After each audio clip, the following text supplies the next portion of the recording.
بسم اللہ الرحمن الرحیم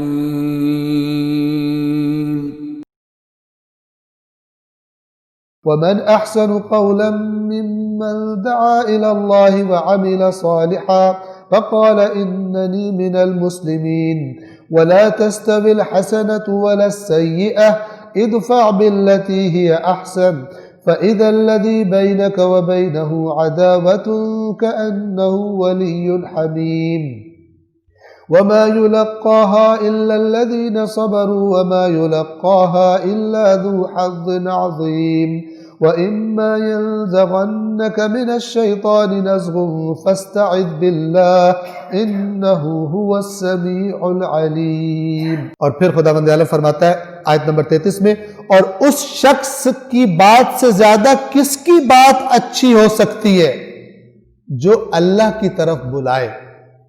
یعنی اللہ فرما رہا ہے کہ خدا کو سب سے زیادہ کس کی بات پسند ہے۔ ہم بہت ساری باتیں کرتے ہیں، اگر ہمیں دیکھنا ہو کہ ہم نے دنیا میں جتنی باتیں کی خدا کو کون سی پسند ہے، اللہ فرما رہا ہے اس سے زیادہ اچھی بات کس کی ہو سکتی ہے کہ جو اللہ کی طرف دعوت دے۔ سب سے زیادہ خدا کو یہ بات پسند ہے، اور یہ میسج ہے اس آیت کا کہ ہمیں کم از کم کوئی نہ کوئی ایکٹیویٹی ایسی ضرور رکھنی چاہیے جس میں ہم لوگوں کو خدا کی طرف دعوت دینے میں شامل ہو جائیں۔ قیامت کے دن وہ اسوہ حسنہ رسول اللہ اگر پوچھے تم نے مجھے فالو کیا، ہم کہیں جی آپ ہمارا اسوہ حسنہ تو قرآن نے بتایا ہوا تھا، اچھا میرا تو کام ہی یہی تھا کہ میں لوگوں کو دعوت دیتا، تم نے کوئی لوگوں کی ہدایت کے لیے کچھ کیا؟ ہم نے تو کچھ کیا یا نہیں کیا، ہماری ایکٹیویٹیز اور ہمارے اعمال بتائیں گے۔ لیکن قرآن یہ فرما رہا ہے کہ اس شخص سے زیادہ کس کی بات اچھی ہو سکتی ہے جو اللہ کی طرف بلائے اور نیک عمل کرے۔ یعنی صرف بلا رہا نہ ہو، اپنے عمل بھی اس کا نیک ہو، اور کہے کہ میں مسلمین میں سے ہوں۔ یہ مسلمین، عرض قرآن کا مسلم کون ہے؟ ایکچول مسلم یعنی سر جھکا دینے والا، میں اللہ کے آگے سر تسلیم خم کر چکا ہوں۔ اس آیت کا سب سے پہلا مصداق کون ہے؟ خود رسول اللہ، چونکہ یہ کفار سے کہا جا رہا ہے یہاں پر جب یہ آیات نازل ہوئی کہ تم کہہ رہے ہو اس قرآن کو نہ سنو اور شور مچا دو، اتنی اچھی بات سے تم لوگوں کو دور کرنا چاہتے ہو۔ سب سے اچھی بات کس کی ہے؟ ہمارے رسول کی، کہ جو تمہیں اللہ کی طرف بلا رہا ہے۔ اور پھر جتنا جو رسول اللہ کے اس نقش قدم پر چلتا ہے، لوگوں کی ہدایت کا سبب بنتا ہے، لوگوں کو بلاتا ہے، وہ اس آیت میں شامل ہے، اور اللہ کو اس کی وہ بات پسند ہے، اور خداوند عالم اس کو انشاءاللہ اجر عطا کرنے والا، کہ خداوند عالم نیک کام کرنے والوں کا اجر ضائع نہیں کرتا۔ اور نیکی اور بدی برابر نہیں ہو سکتے۔ آپ بہترین نیکی سے بدی کو دفع کریں۔ اردو میں جو یہ لفظ بولا جاتا ہے وہ ذرا برا لفظ ہے، دفع کرنا یعنی دور کرنا کسی چیز کو، لیکن ہمارے یہاں یہ دفع کا لفظ جو ہے قسم کی گالی میں یوز ہو جاتا ہے، توہین میں یوز ہو جاتا ہے۔ کسی چیز کو دفع کرنا یعنی اس کو دفاع، اسی سے ہے۔ دفاع کیا ہوتا ہے؟ دشمن کو دفع کرنا، دشمن کو دور کرنا۔ اللہ کے نبی سے کہا جا رہا ہے خداوند عالم کی طرف سے کہ اگر یعنی آپ چونکہ انسانوں کی ہدایت کے لیے آئے تو آپ میں تو صبر اور برداشت سب سے زیادہ ہونی چاہیے۔ اب اللہ رسول پاک کو کیا گائیڈنس دے رہا ہے کہ اچھائی اور برائی یہ کبھی بھی برابر نہیں ہو سکتا۔ اچھا رویہ اور برا رویہ، ادفع باللتی ہی احسن، آپ ہمیشہ اچھائی سے دفاع کریں، اچھائی سے برائی کو دفع کریں۔ یعنی یہ آپ کی توہین کر رہے ہیں، آپ بھی ان کی طرح نہ ہو جائیں، بلکہ آپ صبر کریں، برداشت کریں، اور ان کو اسی اچھے انداز میں اللہ کا پیغام دیتے رہیں۔ یہ ایک اوورآل فارمولہ ہے، آپ کبھی اس کو آزما کر دیکھیے۔ کوئی بندہ آپ سے برا سلوک کرتا ہے، آپ برائی کو برائی سے دفع نہ کریں، اچھے طریقے سے آپ اسے اچھائی سے، اچھے سلوک سے اس کو ریئیکٹ کریں آپ۔ تو قرآن مجید کہتا ہے، کیا فرماتا ہے؟ آیت کو سنیے کہ نیکی اور بدی برابر نہیں ہو سکتے. آپ بدی کو بہترین نیکی سے اس کو دفع کریں، یعنی اس کے ریاکشن میں آپ نیکی کریں، تو آپ دیکھیں گے کہ آپ کے ساتھ جس کی عداوت تھی وہ گویا آپ کا بہت ہی گرم جوش دوست بن جائے گا. دشمنوں کو دوست بنانے کا طریقہ کیا ہے؟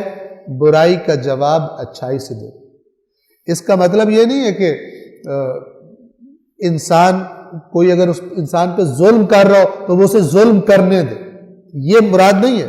اپنے آپ کو ڈیفینڈ کرنا، کسی کو ظلم نہیں کرنے دینا، معاشرے میں ظلم کو بڑھنے نہیں دینا. لیکن ایک ذاتی مسئلہ ہے، کسی نے بدتمیزی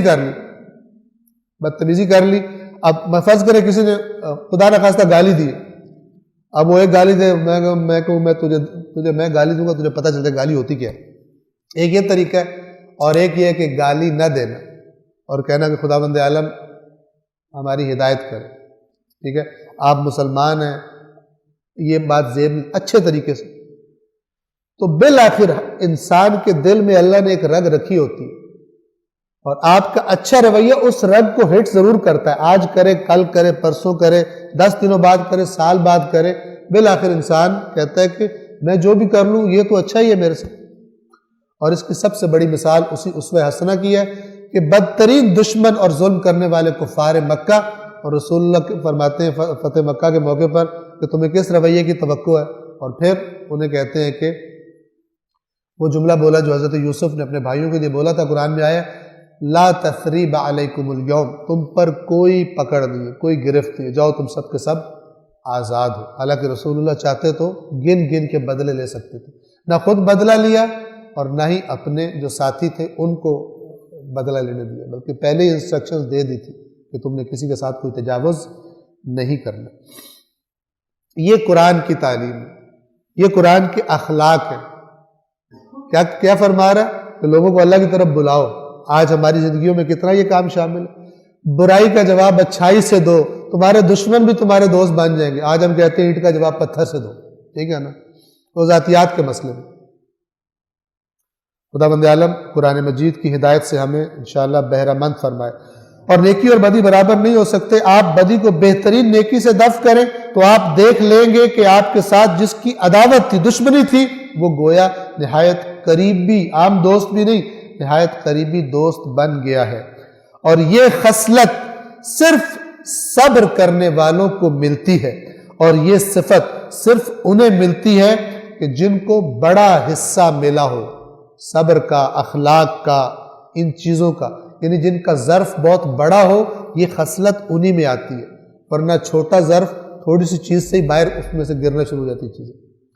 بڑے ظرف والے، آپ کو پتہ ہے ندی میں تھوڑا سا پانی ہوتا ہے لیکن کتنا شور ہوتا ہے، ٹھیک ہے، لیکن اس کے مقابلے میں سمندر آپ اس کو دیکھیں وہ اتنا زیادہ بڑا ظرف رکھتا ہے، اس میں سکوت اور سکون زیادہ پایا جاتا ہے. تو جتنا بڑا ظرف ہوتا ہے اتنی برداشت ہوتی ہے.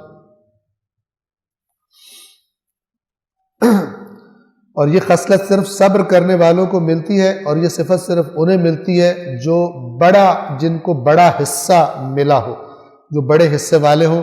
اور اگر آپ شیطان کی طرف سے کوئی وسوسہ محسوس کریں، اب یہ یہاں پر اگر آپ دیکھیں کس بات کا وسوسہ، یعنی یہ جو اوپر باتیں کی گئی ہیں، آپ نے خدا کی طرف دعوت دینی ہے، آپ نے برائی کا جواب بھی اچھائی سے دینا ہے. اس کے مقابلے میں شیطان کہے نہیں اس نے ایک بات کی ہے تو اس کا منہ توڑ دے، 10 باتیں سنا، اس کو پتہ چلے کہ کس کے ساتھ اس کی بات ہوئی ہے. یہ جو ہمارا ریئیکشن ہوتا ہے عام طور پر غصے والا. تو اگر شیطان آپ کی طرف کوئی وسوسہ کرے تو اللہ کی پناہ مانگیے، وہ یقیناً خوب سننے والا، جاننے والا ہے. صدق اللہ العلی العظیم.